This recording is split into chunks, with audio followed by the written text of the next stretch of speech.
Nama PT Sritek kembali mencuat usai Kejaksaan Agung menangkap sang komisaris utama Iwan Setiawan Lukminto pada Selasa 20 Mei 2025 malam. Perusahaan yang dinyatakan pilot dan berhenti operasional pada Maret lalu itu kembali menjadi sorotan usai diduga terseret kasus korupsi berupa pemberian fasilitas kredit janggal oleh sejumlah perbankan milik negara.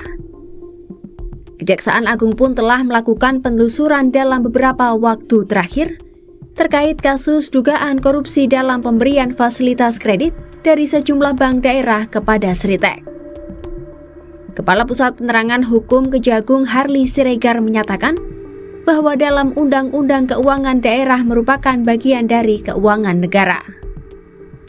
Pemberian fasilitas ini pun dianggap masuk kategori tindak pidana korupsi lantaran kredit yang seharusnya digunakan untuk modal justru digunakan untuk membayar utang. Penyidik pun telah memeriksa sejumlah perwakilan dari bank-bank tersebut guna mendalami pemberian kredit. Kasus korupsi Sritek pertama kali terungkap ketika Kejaksaan Agung menemukan kejanggalan dalam pemberian kredit perbankan kepada perusahaan tekstil tersebut. Awalnya, laporan keuangan Sritek mencatatkan keuntungan sebesar 1,24 triliun rupiah pada tahun 2020. Namun kemudian pada 2021, Sritek melaporkan kerugian dengan nilai mencapai 1,08 miliar dolar AS atau setara 15,65 triliun rupiah dalam laporan keuangannya.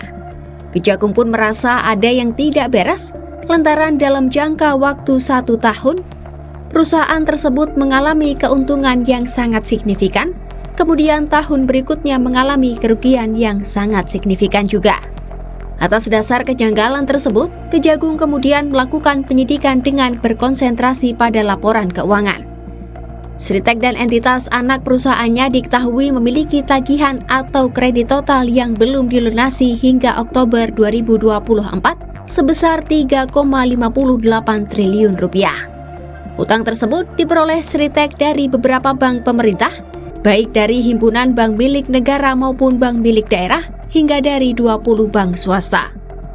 Dalam kasus dugaan korupsi pemberian kredit kepada PT Sritek ini, Kejagung telah menetapkan 3 tersangka.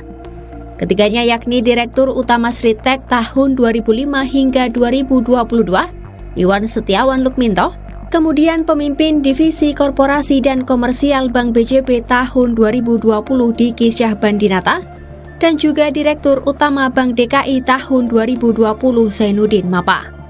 Akibat perbuatan tersebut, negara diduga mengalami kerugian keuangan sebesar 692,9 miliar rupiah dari total nilai outstanding atau tagihan yang belum dilunasi sebesar 3,5 triliun rupiah.